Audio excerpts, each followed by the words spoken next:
Hi guys.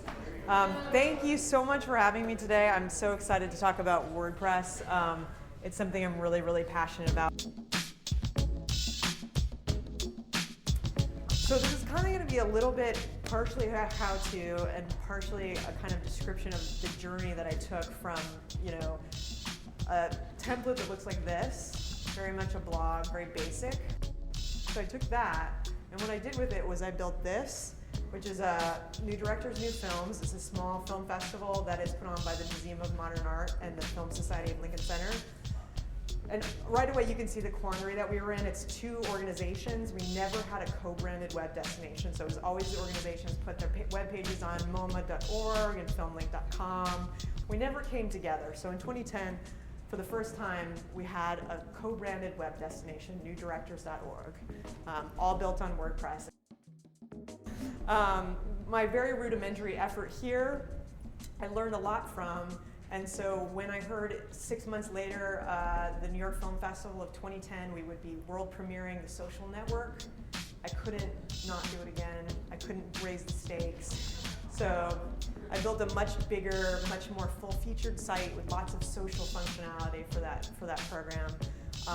This website stimulated 750,000 page views in its first month of existence, and I can talk to you a little bit about building tools within your website that will stimulate page views and content discovery, because I think that's really one of the strong suits of WordPress. But basically, to tell you this journey that I took on this road, I have to take you back 3 years ago. I was a mild-mannered web editor. I was a writer. It really didn't have a lot of technical know-how at all. You really have to know that about my background. And I was very naive about nonprofits. I was hired by the Film Society to redevelop their website, and I thought that's exactly what I would do. I thought I would get X number of dollars, X number of staff. I would redevelop the website, which was a hand-coded 15-year-old behemoth with thousands of pages, into something beautiful and very functional. But I know that you guys know what I'm saying, that in a nonprofit environment, sometimes it's very wait for Godot. Like, everybody knows. Everybody knows we need a website. Nobody will pay for it. Nothing is going to happen. So in my darkest hour there, I became very well acquainted with the obstacles for any kind of technological innovation in nonprofits. And what are those obstacles? I think you guys can just shout them out. I think you know them really well. They're money, number one. Politics, people don't agree. It's easier not to do anything. It's cheaper. That's not my job. It's not your job. I don't know anything about websites. The board will never go for it. Fear and staffing. Have I forgotten any of them? I mean, this is really what I became really well acquainted with in my early days of the Film Society. Before there was a ray of light, there was my dawning consciousness of the social web, right? So I was building all these social media properties that were incorporating our fans and followers, and they loved us, and they wanted nothing more than to talk to us about how great we were. These people don't give a damn about those things. They don't care that we don't have staffing. They don't care that we don't know how to code PHP. They don't care about any of that stuff. They just want to show their love. So I knew they were out there. I knew they wanted something better than what we were offering them. Finally, a ray of light appeared from the sky. What was that ray of light? It was my dawning awareness of WordPress and what can be done with WordPress. It also was another thing. It was the rapid adoption of the Facebook Open Graph protocol. So basically what Facebook did, and I know we can have our issues with what Facebook is doing and what Facebook is doing to privacy, but basically what they did in one fell swoop, they opened up the web. So what the web used to be was static pages. Certainly our website, our 15-year-old website, just displayed information. You accessed them, you went away. Facebook Open Graph made that a two-way street. So suddenly you're wanting to comment on pages, you're wanting to like them, you're wanting to log in and put your own stamp on things. So that really changed the game for everything. So my awareness of those two things kind of led me down this path where I started to understand that WordPress could really help us in a lot of ways. So what is WordPress? Is this the first thing that pops into anybody's mind when they think of WordPress? Yes. Okay, so this is their original default theme. It's called the Kubrick theme. This is a very basic blog theme. And I think that the sort of discrimination against WordPress is that people think it's just a blog theme, it's just a blogging platform, can't really do anything else. But I hope that by the end of this evening I'm going to prove to you that the definition of WordPress needs to be enlarged quite a bit. It's always advancing. A lot has changed about the way it works internally. What I like to think of it as an open source content management framework, which was the holy grail for us at the Film Society because we had so much content and everything was flat files. So once you start talking about putting in a content management system, there's so many different ways to serve up content and really, deliver it to the audience and get them engaged and get them sort of exploring what you have on offer. It's also something that allows you to deliver a rapid, scalable development process that's built around content. So people define websites in different ways. Are there any designers in the house? Okay, designer back there. I mean, I think design leads website development a lot. There are people that think about websites all in terms of the programming languages. So, what is it built on? With WordPress, I think you're allowed to kind of reorient yourself and think about content and putting content first. Because if people enjoy your content, you have something great to put out there, you have the social engagement built into everything, they will be excited. That's kind of the way. I'm biased because I come from a writing and content background, but that's kind of just the way I think about the web.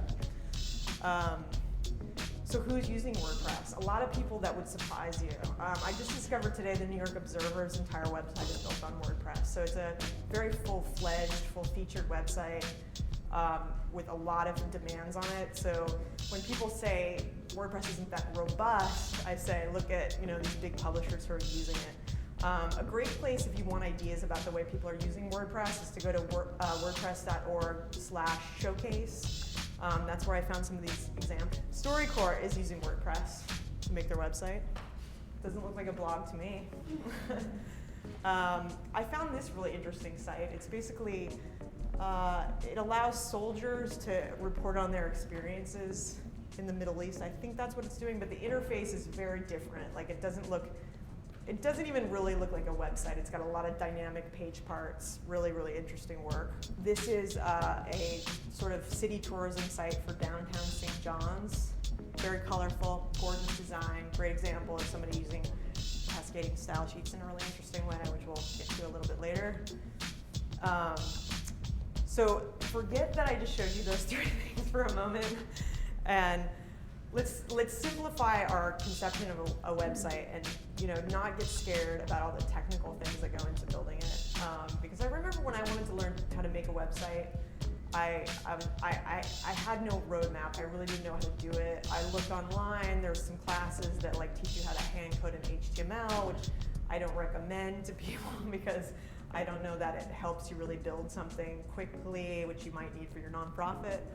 So let's just be really simple and straightforward. Let's call a website a box. It's a container for content.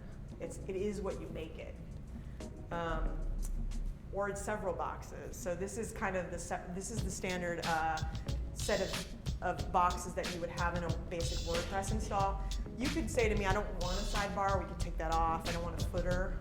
This is kind of what you're working with. You get your header that involves all your menu items, maybe your branding and your logo. Body is the dynamic piece that hosts different kinds of articles and content. Sidebar, use it as you will. You can do creative things with sidebars. And footer, sometimes that's like your sponsor logo area or your copyright area. So try to remember this piece as we go through talking about building a site in WordPress. So I am going to share with you my 3 rules for rocking WordPress in your nonprofit situations. So this is a theme. This is the brand new WordPress default theme. It's called 2011. It's fantastic. I really like it. It actually was only released about 2 weeks ago, and I learned it just to do this demo for you guys.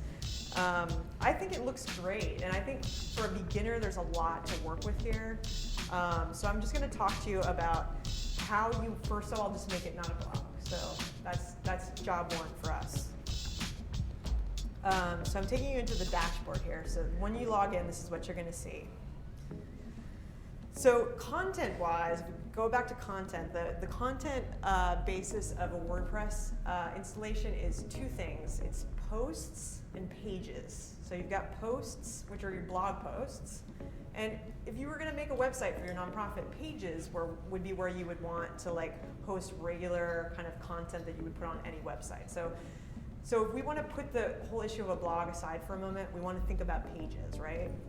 So the first thing we need to do is to create some places to put the content that we're going to create. So we go in there, we add a new page, and we're going to call that page home.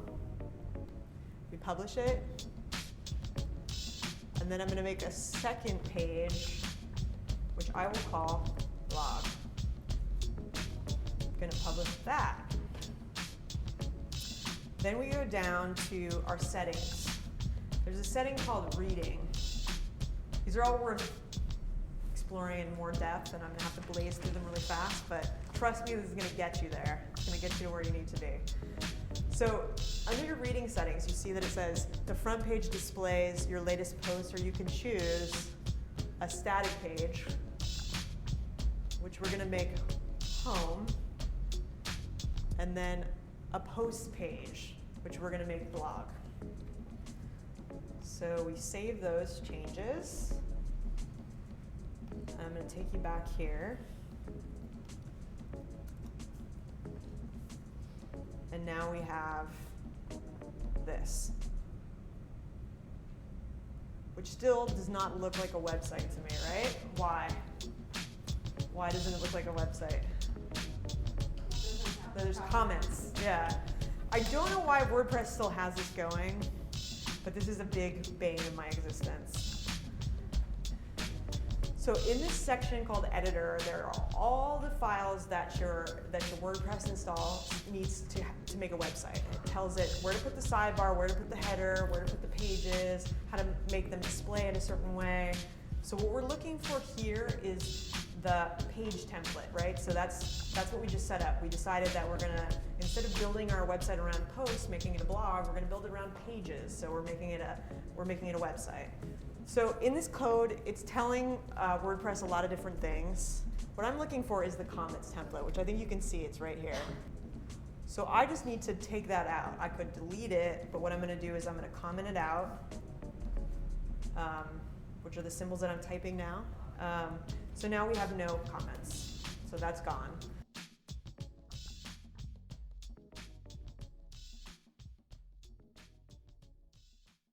Often the way you arrive at social functionality, like you add your Facebook comments, your like button, is through plugins. So I like to think of plugins as like those extras that you add to your car, like a really nice car stereo or fuzzy dice, leather upholstery. So when we started out with this blog, it was super basic. Now when we open up the plugins menu, which is here, I already put some plugins in here. These are some of my favorite social plugins. The problem with plugins is what, guys? Does anyone know? It can. I'm thinking of another one. It's that they're written by random people and you don't really know if they're good. So you have to do a little bit of testing. It's an open source community, so you're really like trusting the world out there to be good at what they do. These are some things that I've already used on sites and they work well. So to find a plugin, basically what you do is you hit add new, and then you would just search for what you're looking for. So I want a plugin that helps me put in the official tweet button. So I search, and there's actually a lot of results, right? So I need to sort of separate the wheat from the chaff here, and I kind of look at the ratings that they get, but really there's no substitute for actually testing them yourselves. But again, this is a plugin that I've used before, so I installed it.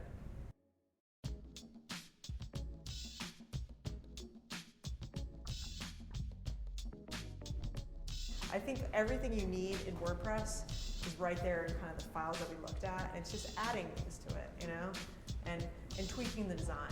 And if you can do that, eventually you're gonna have a site that's really, exactly what you want it to look like.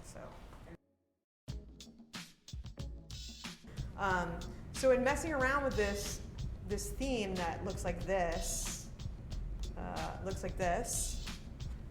I took a look at this and I said, I don't really want all that white space on the top. I don't want the menu down below. I don't want a header image. So I moved all those things around. I put a little logo in the side. I changed the appearance of the fonts as well. The truth is that once you learn how everything works within WordPress and you've made a couple of sites, you can learn how to make anything display in any way you want. So, like, let's say you had an old site and you wanted to add a little addition to it that was all built in WordPress. You could just skin it to look exactly the same, but it has the WordPress functionality. So it's just a matter of learning that CSS or working with a designer who knows CSS and can make them match. I wanted to show you guys a theme that you might consider using. It was perfect for people who are learning CSS and don't really know how to code at all. It's a theme called 2010 Weaver. Dreamweaver gives you sort of a WYSIWYG editor so that you can just put in boxes and it writes the CSS for you. This is based around the same concept. So I just kind of plug in colors that I want. So I want to change the color to this, or change the menu bar to that. And what it does is it translates this into the CSS of the theme, where I don't have to touch that style.css document at all. So it's a good way to learn. So basically, back in the day, you could only use these 5 fonts: Arial, Times New Roman, yada yada. The only way around that was to create a graphic and put a picture in your website with like some new font that you wanted to use. And what's the problem with that? Search engines don't read it. People who are visually impaired can't, it's not coming up on their screen readers. So a great step forward was the use of CSS to call in all of these fabulous font libraries. So basically now you're not really held back in the same way that you used to be. You can go to a library like this. This is the Google font library. So you see there's like a gajillion fonts. And this is even a small sampling because it's just Google's font library. There are bigger ones out there. There's a site called Font Squirrel. And they're fairly easy to implement on your site. It's just a matter of going into that editor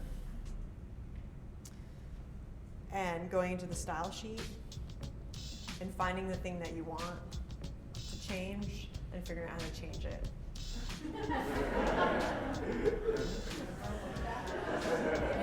Another thing you can do is custom page templates. Very easy to make. So that's like where you're in a situation where you'd want to attach a specific sidebar to a specific type of content. So like, let's say you had a program that had people all over the world. They had them in Africa, in Europe, and in South America, and you wanted to do an Africa page with an Africa sidebar. And you use custom page templates to attach the content to each other and display in a certain way. So there's so many different types of configurations that are possible. Best thing is just to start experimenting with them and see what you can do with it. So.